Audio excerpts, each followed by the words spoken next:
Tom Campbell here. If you find something of significant value in our videos, please consider supporting their production through our Patreon account or through a one-time donation. The links are in the description below. Thank you and enjoy the video. Good afternoon, Tom. Thank you for being here to answer some of these questions we've gathered. We have questions from different sources, emails, YouTube questions, questions from the MBT forum that were submitted for the fireside chat that we haven't gotten to yet. We'll get through as many as we can. The first one comes from Linda. I know Tom has touched on how we look for and interpret information. And what she's speaking of is when we are in a meditative state, how we receive a data stream, how we receive information. You've talked about this a lot, and you have talked about how people tend to only look for information that reinforces the beliefs they already have. It seems in this time of misinformation, it would be very beneficial for Tom to talk about this again. Could you do that? Sure. This falls under the general heading of what I call in my book, belief blindness, okay, belief trap. And I talk about those in my book quite a bit. When you have a belief, when you believe that something's true, then you tend to see, hear, taste, and smell those things that corroborate that belief, that kind of make it easy for you to hold that belief, that substantiate that belief. And when you get information that is contrary to that belief, you tend to throw it away. You excuse it. You make reasons why that's an outlier. Well, that doesn't really count because, and you find ways to let go of the information that does not agree with you and to grasp and hold on to the information that already does agree with you. So that's why belief, is a trap. You trap yourself inside your own wall of interpretation. You're interpreting the data. One of the kind of joke explanations of this is that there was this man who lived in New York City who was terrified of elephants, and everywhere he went, he saw signs of elephants. He saw a little puddle on the ground in a park, or two puddles next to each other, and he said, elephant footprints. He'd see bushes that were kind of waving over in the distance, and he'd say, there's an elephant hiding behind those bushes. So he found signs of elephants everywhere. Well, that's because he was terrified of being harmed by an elephant. He had this fear of elephants. So he had a belief. And when you have a belief, you start processing the information you have in terms of that belief. Things that suit that belief, well, there it is, elephant footsteps. They leave puddles because they're such big, heavy animals. It presses the ground and there's a little puddle, been an elephant here. So that's how everybody's mind works. And most people are full of beliefs. We believe all sorts of things.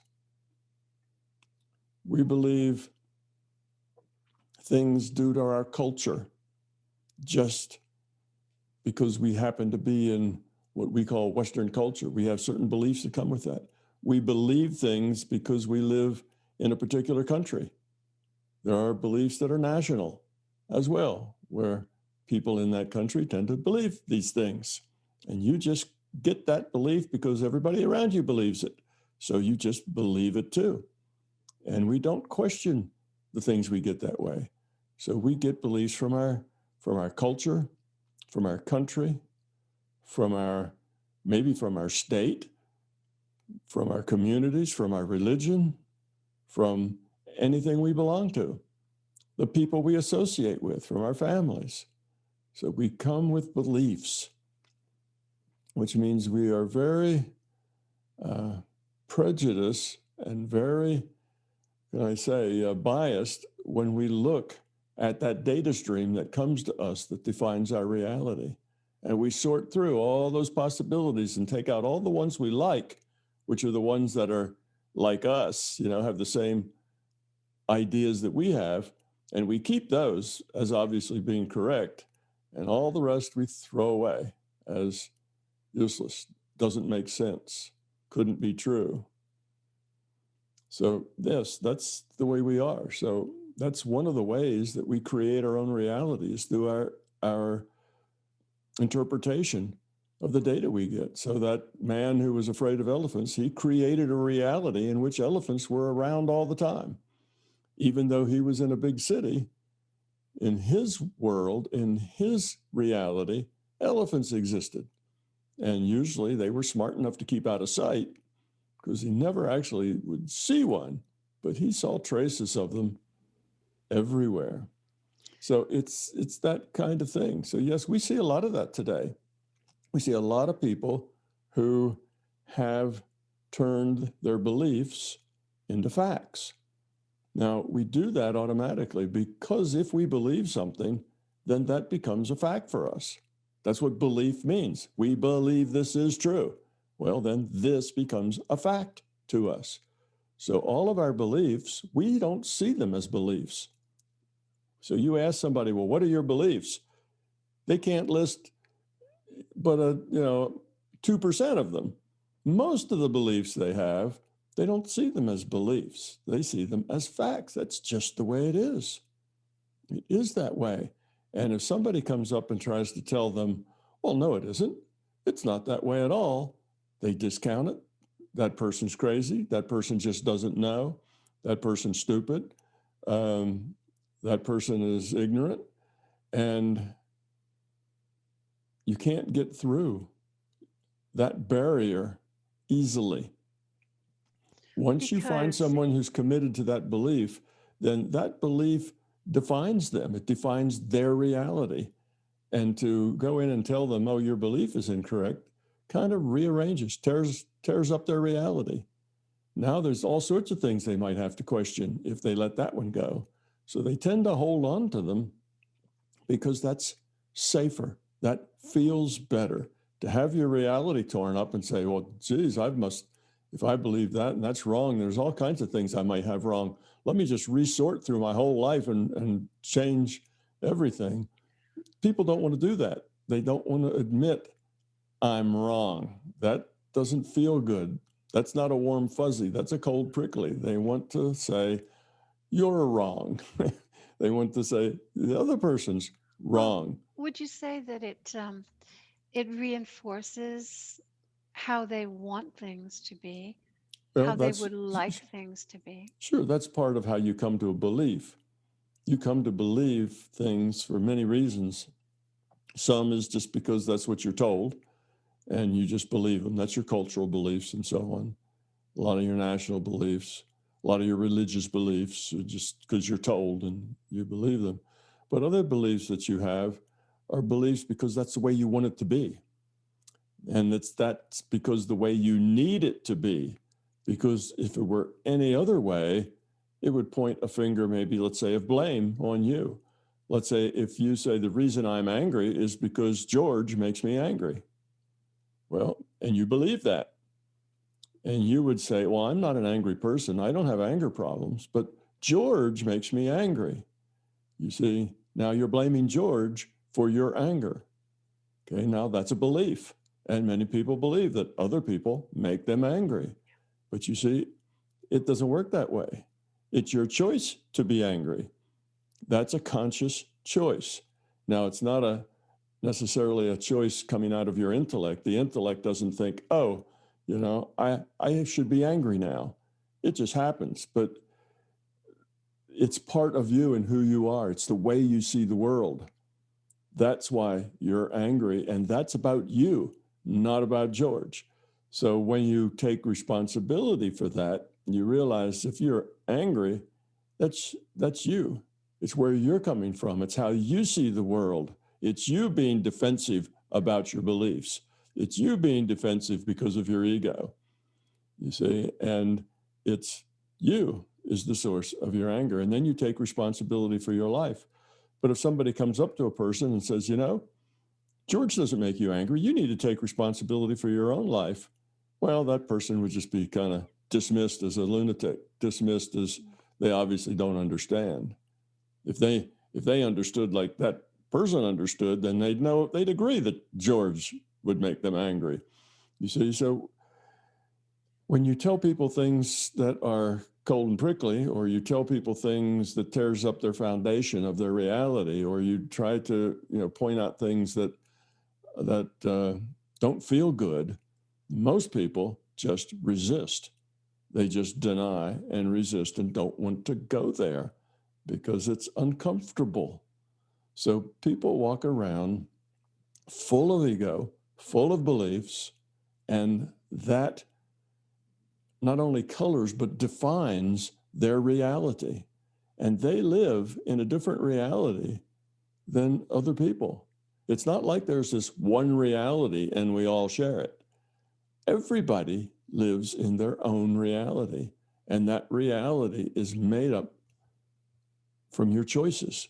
And if you choose to believe something, then your reality changes. You choose to disbelieve something, your reality changes. Disbelief is just like belief. Belief and disbelief, one's a positive thing, the other's a negative thing, the belief or the disbelief, but each one is a belief. I believe this is false. I believe this is true. Neither one is worth much. They're just both beliefs. So it's not a matter of the true and falseness of it. The matter is the belief of it. You see, you need to know. You need to gather more information. You need to not, when you believe something, it's a fact. The fact is like a probability of one. It's certainty. I'm certain this is like this. And people should not be certain about much of anything.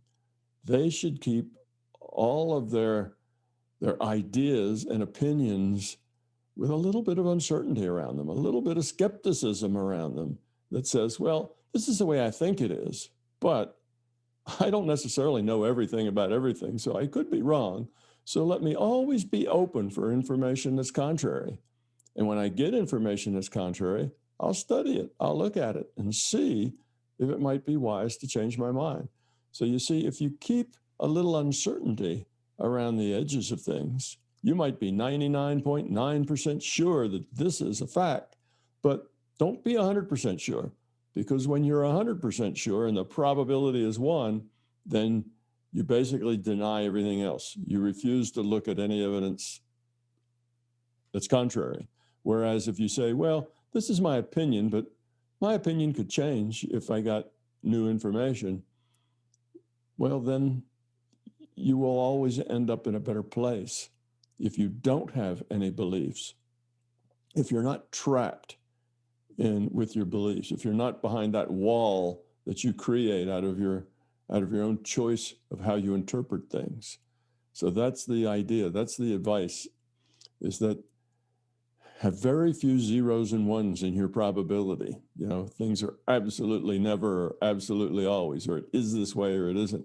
Say, it's my opinion. It's not a fact. It's my opinion. This is the way it is. And most of us only have opinions. We have very few facts, particularly things that are going on in our world. I mean, we don't know.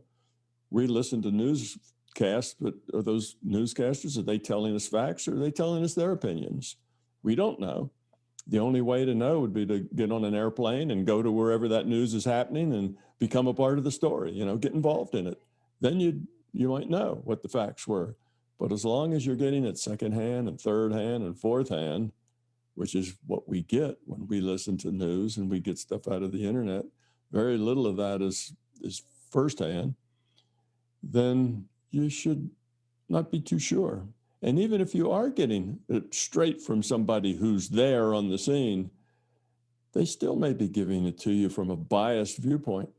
Because see, when we talk and describe what our reality is like to other people, all of our biases, all of our beliefs, all of the things that, all of our ego is in our descriptions. So we might be at the event describing to other people what we see, And it's all colored by our beliefs. It's all colored by our own personal reality. So even if you're talking to somebody who's there, you may be getting misinformation. And if you go there yourself, you may be getting misinformation, just like the person who looked at the puddles and thought they were elephant tracks. You see, they were creating misinformation in their own mind because of beliefs. So even if you're there looking at it, you may come up with misinformation. So you really need to be skeptical. Don't believe it just because you hear it or just because even you see it. Be skeptical. Think about it. Look for alternative viewpoints. Look for alternative ways. And then think about both of those. See what you can find. And you may say, well, okay, this is what I think. This is what I think is the way it is. And I'll give that a 80%. And this other way, I'll give that a 20%. Well, as information comes in, that 80 may go to 60 and that 20, may go to 40 or 50. Would you say that critical thinking was important in this area of Yeah, misinformation? critical thinking is important, but critical thinking is something that most people don't do. It's not taught. Children should be taught critical thinking from kindergarten up. Most people would have a hard time separating facts from opinions. I mean, that's just something that simple. What's the difference between a fact and an opinion? A fact isn't something you really, really believe. You can't make something a fact because you believe it. You see, facts and opinions are very different. And if we understood that, we'd know that 99% of everything we hear about the world outside of us is an opinion. It's not a fact. And all of those opinions are colored by the beliefs and the mindsets and the way that each individual interprets their own reality, because we all live in our own individual reality. Well, it's interesting that you say it should be taught. And there are places, there are nonprofits that are teaching children critical thinking through chess, for instance, the Chess Institute of Canada. And there are places where it's not allowed to be taught. And that is something that's probably trying to reinforce beliefs that they want to perpetuate, say. Yeah, well, a culture tends to want to, wants to move its beliefs forwards. Cultural beliefs, religious beliefs, national beliefs, all these forms of belief, there's investment in those. If you have a whole lot of people that believe it, there's a certain amount of investment in that. And often that investment, has to do with marketing. It has to do with, politics. There's other things that are invested in a body of people having certain attitudes. And a lot of money is spent to try to create those attitudes in people. Since I can recall two real good examples of that where, I don't know, 15 or 20 years ago, cigarette ads were allowed in magazines and on TV and so on, and they were all using psychological tricks to get people to start smoking. The guy who's the big guy who has all the girlfriends, he smokes, and he's attractive, and the other person in the video who's the bumbler that nobody likes, they don't smoke. So all these, Joe Campbell, he was a cool big guy, and the Marlboro Man, because he was tough and cool too. So all these things are things that help people have a positive attitude toward a certain way. It's biasing the way they see reality. That's ads. And then on the counter side of that, after the big lawsuits against tobacco for putting in carcinogens into their cigarettes that were addictive, then we have billions of dollars being spent trying to encourage people to not smoke. And then you had all these ads coming out. They were just the opposite. The person who was the loser and the misfit and didn't fit in, they were the one that were smoking. And the people who were the smart kids, they didn't smoke. And so we had another set of ads that were meant to change our opinion. So these opinions that are national, economic, cultural, they come and go. and they get manipulated by politicians, by advertisers, by priests, by the law.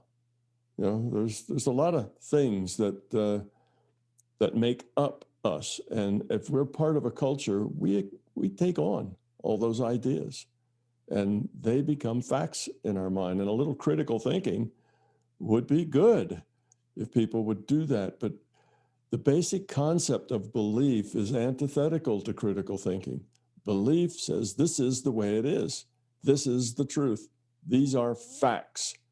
And after that, all the critical thinking says is, oh, this is a fact. It's a fact. Once it's a fact, it's always going to be a fact. And you never look at it because you know it's a fact. You see, and of course, it might be a fact and you might be right, but it might not be a fact. So remain skeptical. That's the key thing. Be skeptical of everything, and have very few things that are certain, a certain, a 1 or a 0, a certain belief or disbelief. Very, very few things, and leave that door open for new information, new ways of looking at things, new perspectives, seeing it from a different viewpoint.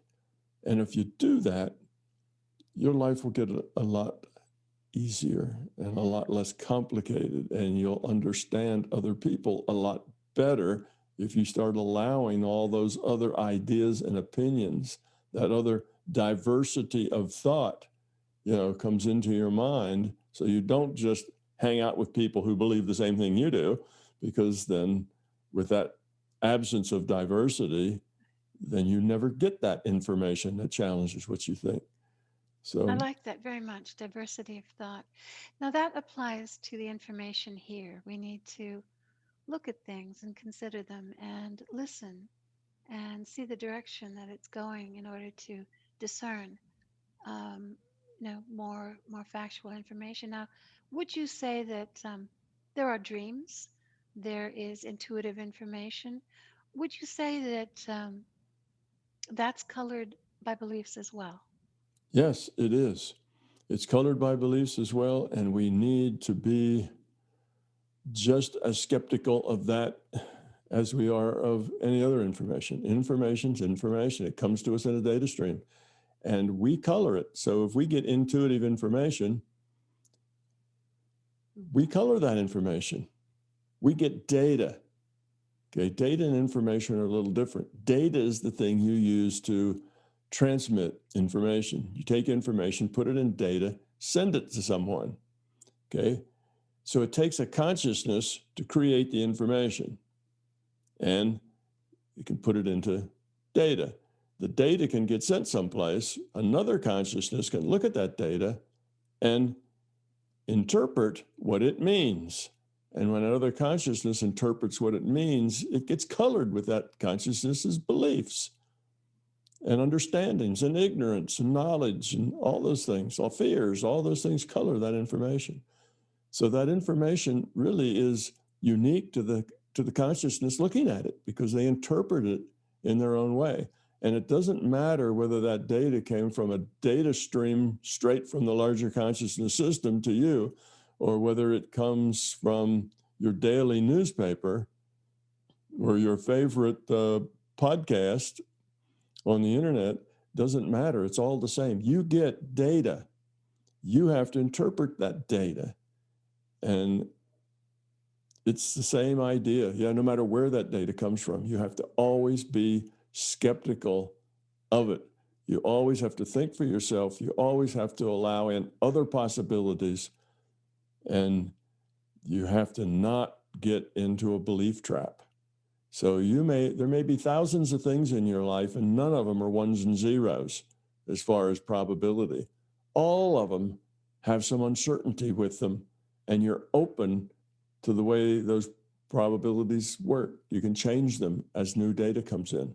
So you want to always be open, always be looking for information contrary to what you think is true, because just the opposite happens. Once you think something true, you only look for information that confirms it.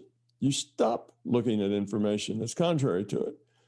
you want to confirm it because you want to be right, and right feels good. And it's one of those good feelings. Yes, I know, I'm smart, I'm right.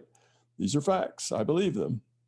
You see, that's a positive thing. And instead of saying, well, I don't know, there's a lot of things I don't know. I am not omniscient. I don't know everything there is to know.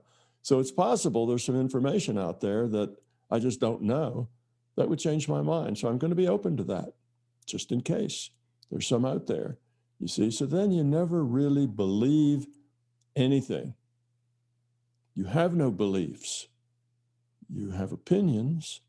You have maybe attitudes, but you don't really believe anything. And you're always open for those attitudes to be changed by getting in new information, some new perspective, new way of looking at it.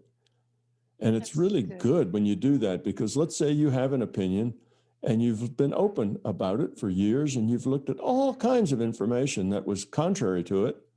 So you've been looking for that and you've seen 20, 30 things that were contrary to it, and you've looked at each one of them and studied it and decided that, no, what you thought was really right. And you've looked at all that other information, and now you have more confidence, you see, because you have looked elsewhere. You have looked at the other viewpoint. You have looked at the other side. You have been open. Now the probability that your belief is actually right goes up a whole lot. Whereas somebody told you something and now you believe it. Okay, now the probability that that belief is right is very, very shaky. You see what I mean? So when you don't believe anything, the opinions that you do have tend to get better and higher quality and more sound as you go through life. In other words, you become a wiser person, not just a person full of beliefs that can rant and rave, and you know, somebody who believes that they know a lot of things when they actually don't know very much. They've just been trapped into thinking that the facts that are in their life are facts, and when in fact they're beliefs. So that's the idea here, and it's just a way about going by life. This is how you should live your life, with no beliefs. Always entertain information that's out there. It's to the contrary. Think about all of it without bias, and after years, you will end up being in a place of understanding of many things. Whereas if you latch onto the beliefs that come to you because that's what everybody in your neighborhood believes, you'll end up in a place of very, very little understanding, even though you will believe that you have great, powerful, and deep understanding, but that won't be true. It'll just be another belief.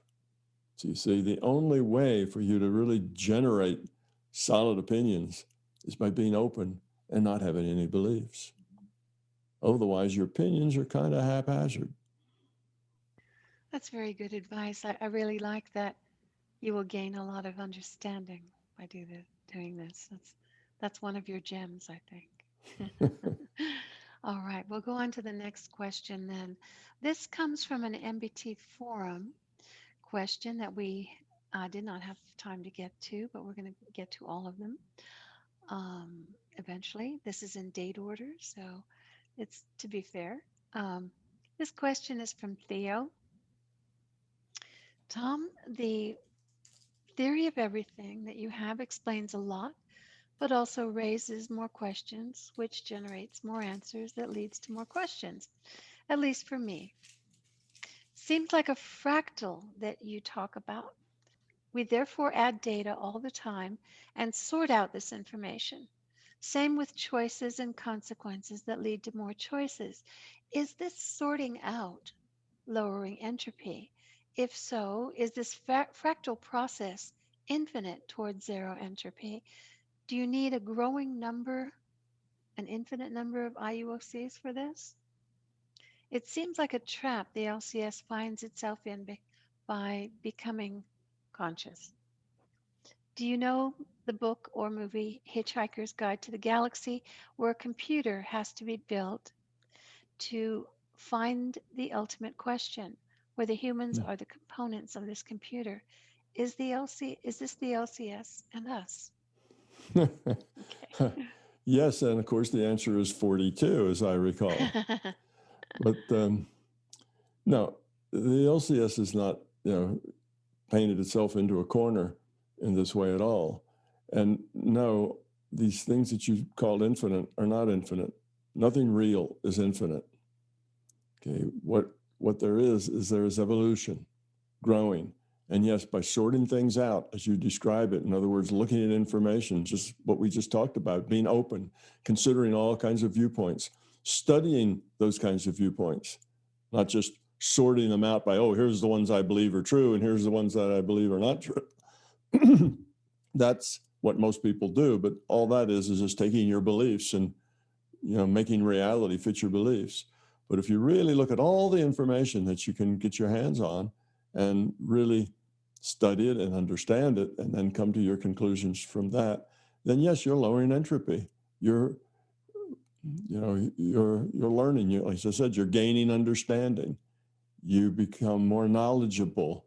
You see bigger pictures of things, not just trapped in little pictures. So all of that is lowering entropy. And as you see these bigger pictures, you'll realize that the things that really work well, the things that go someplace, the ideas that matter, are things that represent caring, represent other, represent what you have to give, not what you want to take.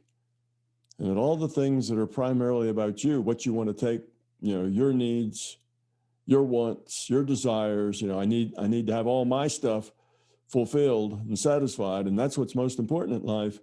And as long as you stay focused on that, you'll find that your life is a soap opera. Your life is full of teeth gnashing and hand wringing and oh whoa, and it's not very pleasant. Your life is like a maze that you can never get through. And sometimes you think, there it is. If I just get over this barrier, I will have made it. And you eventually get over that barrier and you find it, okay, it's better for a little while, but then things go right back to the way they were. You're still stuck because now you're stuck on something else, not that. And then you look back at your life and it's this whole process, whole sequence of being stuck and getting by it, being stuck and getting by it. And your life is always a struggle. You see, that's the thing. And you're stuck someplace and you don't see any way around it. You may or may not get by it, but you're not really happy. Life is hard work and not very pleasant. Well, that's because it's about you. If you can let go of that ego and make life about what you can give and how you can help, rather than what can I get and how can I get it, then you won't be in that never-ending struggle. Then you'll find that life is fun. And it's not about overcoming one barrier after another. It's about having one, really nice and wonderful thing happen after another. It's a very positive chain of events, not the struggle. And then you look back at your life, and instead of seeing all of these barriers that you clawed your way over in desperation and, with blood and tears, you'll see a life that was full of things that mattered. And you have lots of good friends and have lots of great relationships. And you look at your life and say, wow, I'm really lucky. I really had a really good life and things worked out very well, instead of seeing the struggle that you are still in.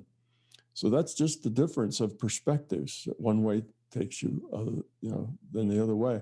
So yeah, that's all part of lowering your entropy, coming to those understandings that love is the answer, caring, is important, that these things will affect your life in very positive ways, rather than, you got to look out for number one. And if I don't take care of number one, nobody else is.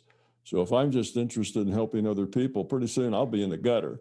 People will be walking over top of me and using me for everything. Oh, here, run this errand for me. Do this for me. Scratch my back, and everybody will want to use you. And poor you, you'll just be used up and thrown out the back, and nobody will care about you. And that's what happens if you don't look out for number one. You get used and pushed around by everybody else. That's just fear.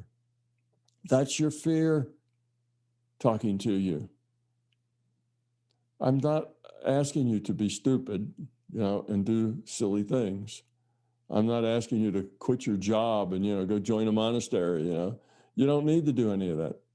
You can just keep the life you have, do the things you're doing, hopefully find a job that you enjoy, and make your life fun. And the only way to do that is to make your life more about other than it is about you. No, you don't have to let people pick on you and don't have to let people push you around. And if somebody, oh, here, go run an errand for me, you can always say, no, thank you. I'm busy doing other things. You see, just because you are positive and caring doesn't mean that you're stupid or let's just let people, use you. You still have a brain. You still can figure out things, but you use that brain to be positive. You don't then fight with that person who says, oh, why don't you run an errand for me? You don't turn around and say, what do you mean asking me to run an errand? What do you think? I'm your slave? Blah, blah, blah, blah, blah, and start an argument and fuss. And that's not being positive. You just say, no, can't do that now. You see, and you stay positive. So it's not, yes, the system does not paint itself into a corner, and it doesn't take infinite people, doing infinite things. It's just about evolution. It's about growing. It's about becoming. And you can be about becoming without any idea of ever getting there. See, the becoming doesn't necessarily have an end goal. When are we done? Well, you're never done. This is evolution. Evolution is open-ended. Evolution's never done as long as there's other potential spaces that can be moved into, as long as there are possibilities, other ways of being. You see, then evolution just keeps on chugging. So you don't run out of possibilities in a place that has 7.5 billion people, all with free will interacting with each other. The possibilities of that are just enormous. So you're not going to run out of possibilities. It will go on and on and on. And matter of fact, the more you know, the easier it is to know more. The more you understand, the more potentialities you create. You see, our technology works like that too. You create a new technology like an automobile. And because you have an automobile, now there's all kinds of things that could happen that couldn't happen before.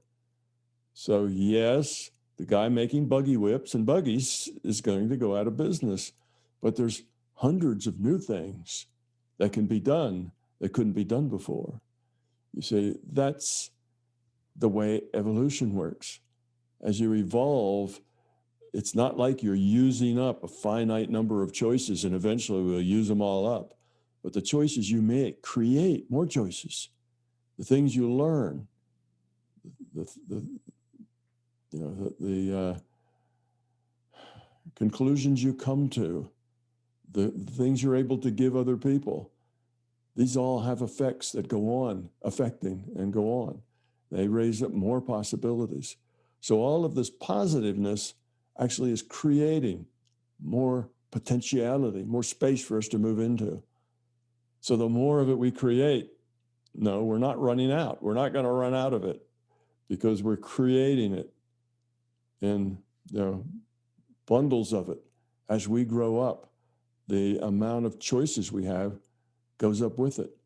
As you grow up and get rid of your fear and ego, the number of choices in your decision space goes up tremendously. And that's the way it works for the whole society.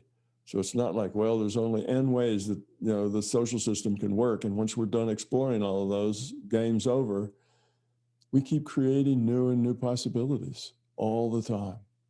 So we go back 500 years and there were only so many possibilities socially, places for people to move, ways for them to improve themselves. Now there's a lot more possibilities. And we may go backwards in time or back. We may de-evolve a bit to where there's less again, but then there'll be more. As long as we are in the long run growing and getting positive, then things are getting better. So it just keeps keeping on. You don't have to get to an endpoint. It doesn't take infinite anything. It just is evolution. Moving, changing, growing, lowering entropy. And no, entropy never gets to zero. Mm-hmm. You can get close to zero, but it never gets to zero because you always have to keep putting in effort or you'll start creating entropy. The minute you stop making an effort to grow up, you'll stop growing up if you make no effort. And then eventually you'll start growing down. You'll start de-evolving if you make no effort. So effort's always required. It takes effort just to stand still, just not to de-evolve takes effort. And more effort yet to grow up. So there is no end. All right, Tom. The next question is from the MBT forum, former fireside chat question that we haven't gotten to yet. This one is from Terrence P. On one IUOC, that's an individuated unit of consciousness, incarnating as two free will awareness units. I was wondering if it is possible to get some clarification regarding the possibility of an IUOC incarnating as two free will awareness units simultaneously in PMR. I'm struggling to conceptualize this. My understanding is that the IUOC is my awareness or consciousness, and that it is focused heavily in PMR during my lifetime here. My question is, how is my awareness or consciousness possibly incarnated currently somewhere else in PMR, that's physical matter reality, when I have no awareness of it? I apologize if this has been answered somewhere else. You've touched on it a couple of times, Tom. I believe, but I'm unable to gain a firm grasp of the concept, and I'm probably misinterpreting something. So if you could clarify that. Okay. Well, let's just look at the mechanics of it. It kind of makes it easier to understand. You have an individuated unit of consciousness, and normally it just partitions off a piece of itself, and without memory, but with quality, the quality it's earned to that point, and that's the free will awareness unit that it partitions off. And then that free will awareness unit is what logs on to an avatar. Now, when you partition something off in, let's talk computers, and the computer on your desktop can do this as well. And computers have always done this. It's just a fact of digital computers. You can take a piece of memory, you can take some processing time, and you can wall that off. That's what we mean by partition off. In other words, it gets a partition put around it so that it works like it's a little independent thing inside this bigger thing. So you can think of it as a little computer inside of a bigger computer, if you like. Well, you can then make another partition and partition off something else. Now, this is what can be done in a modern computer that has multiple cores. You see, one core might be working on this problem in its little space, and it has its memory and its core, and it has its, that's processing in its core, and it has its memory that it works in. And you have another core working over here in this space, doing another problem, and another core. Most cores these days are at least 2, sometimes 4, quad core. And if you want to pay a little extra money for those gaming machines, you can go all the way up to 16 cores, and higher. Of course, they're more expensive, but they can process things in parallel in each of these cores. So each little core, we might say, kind of partitions off its own little space it works in, because you don't want this core overwriting something this other core is doing, right? I mean, you don't want them to be trying to write on the same sheet of paper. They each have their own paper and their own pens and their own use. You can think of it that way. Another way to think of it is what's called a virtual machine. You can take a computer, and inside that computer, you can emulate another computer. It's just a subset. You see, and they call that a virtual machine. So it's a virtual computer inside of a larger computer.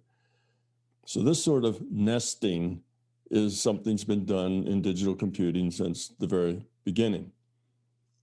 That's why, 100 people can use a big mainframe all at the same time, because each one of them gets a little piece of, the processor and some memory space and things that it works in its own little space, so they don't interfere with each other.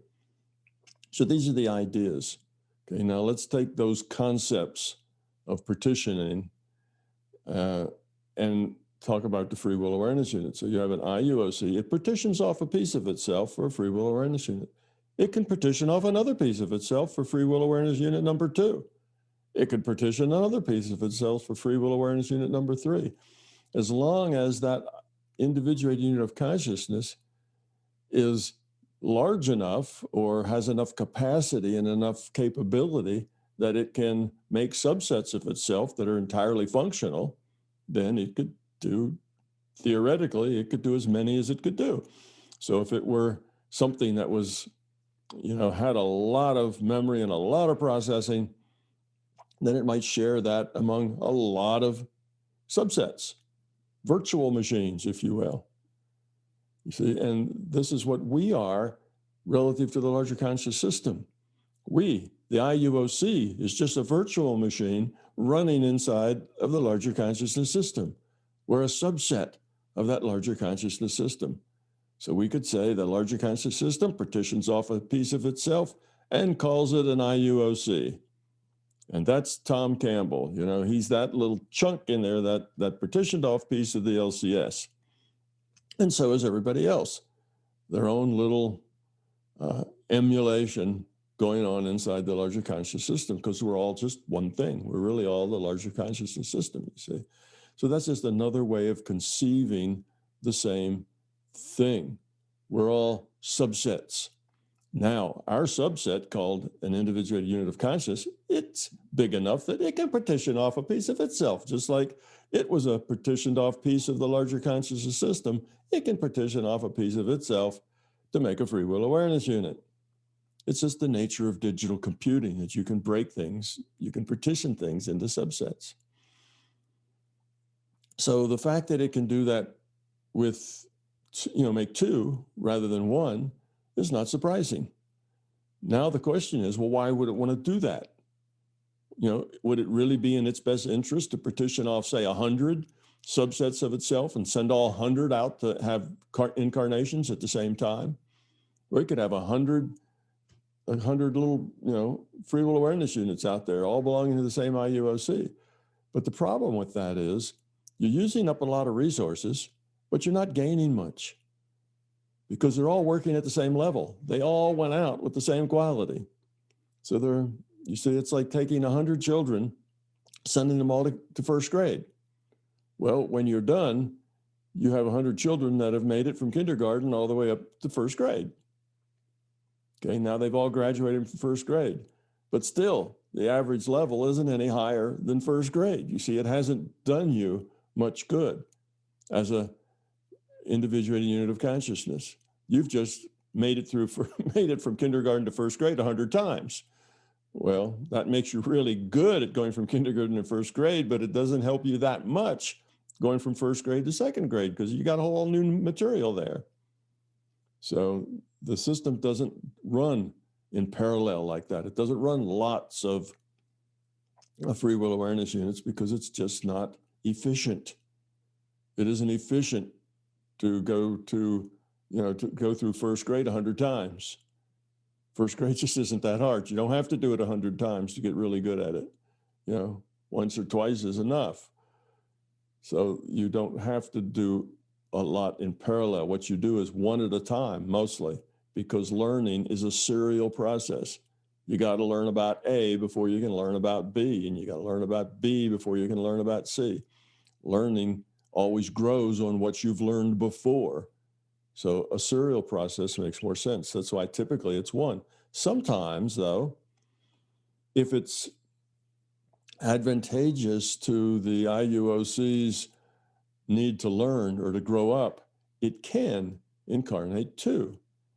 And it will do that only in special situations where that relationship between the 2 is usually important. so that each one can kind of interact with the other. In other words, you can be on both sides of maybe a touchy situation, a mother and a daughter, a father and a son, and you can be both of those. Now, if you've had, let's say it's a father and a son, and if you have had terrible relationships with your father for a whole bunch of times, and it just has been bothering you and it creates, emotional issues for you, and you think that's making it really hard for me to grow up. I really have a hard time dealing with fathers because they're so demanding. They're so, always telling me what to do, and I rebel, and there's always this big problem. Well, what you need to do is have a little more experience as a father, so you understand the father's issues. And if that doesn't work out too well, then maybe you need to do both. You need to be the father and the son, both at the same time, from the same IUOC. And now you get to see it, that IUOC gets to deal with itself as the son and deal with itself as the father. So the IUOC might learn from that. So in those kind of special conditions, you'll get to. Well, it's all about learning, isn't it? And your Mm-hmm. computer analogy is is is good, and those are your metaphors for how reality works, and you keep them simple and put them in a context that's easy to understand. But really, it is all about how much the the system will allow for learning and experiencing and growing. Mhm. Well, the experience will allow the system will allow you to have almost any experience if it'll help you grow up. The whole point of the system is for you growing up.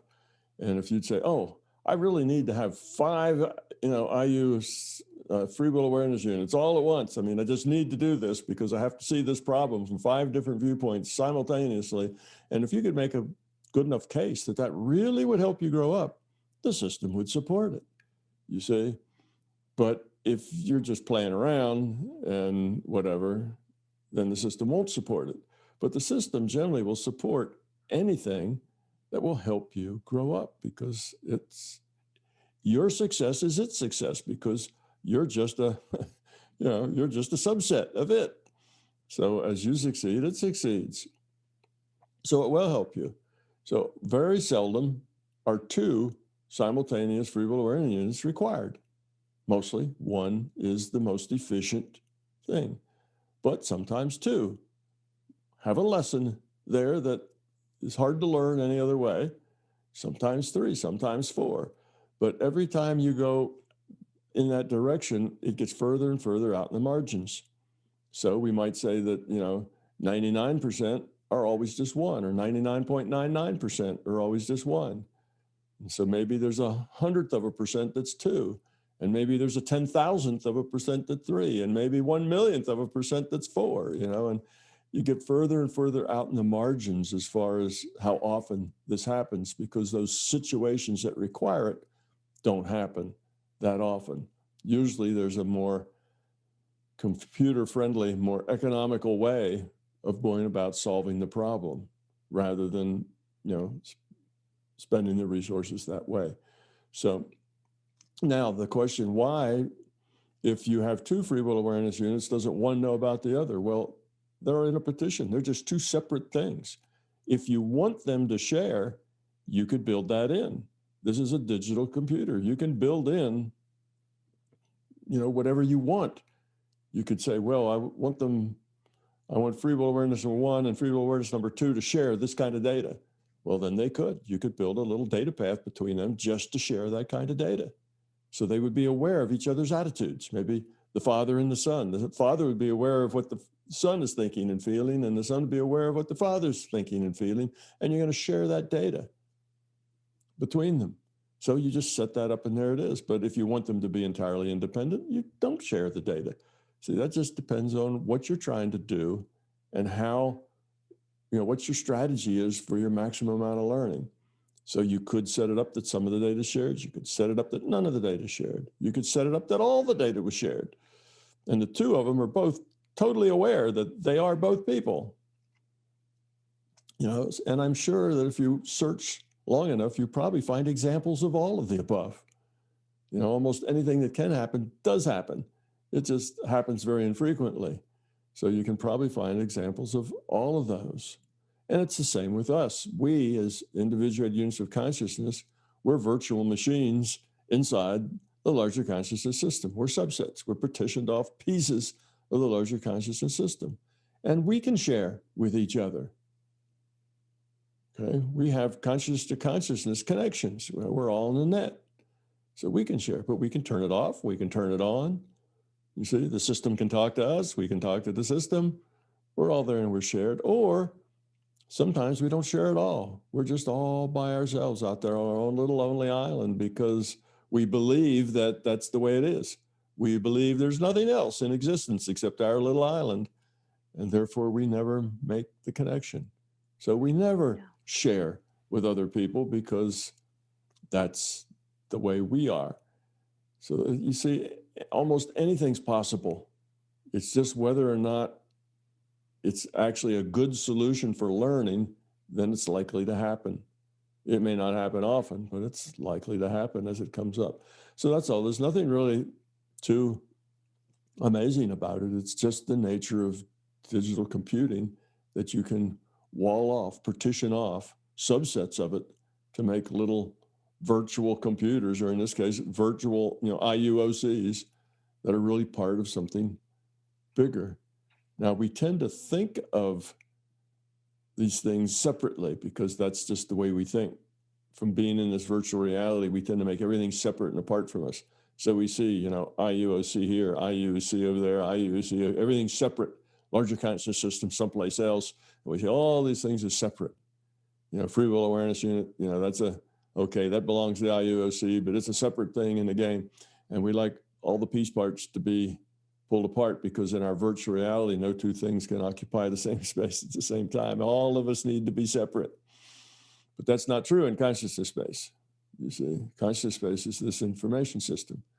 And like any digital information system, it can partition itself in any way that is valuable to its own entropy reduction.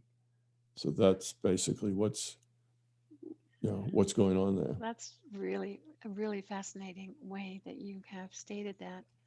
I know we often share information. We gather a lot of evidence in our global healings and some of the little group bubbles that we do for exercises that way. And the sharing of information is very interesting because when you're in a global healing, a meditation, often a lot of the same elements and visuals and information come up, and you have evidence from that. So it is fascinating, and I thank you for answering these questions today. You're welcome. Thank you. Tom Campbell here. I and MBT Events hope you liked this video. We now have well over 1,000 hours of free video on this user-friendly, ad-free YouTube channel.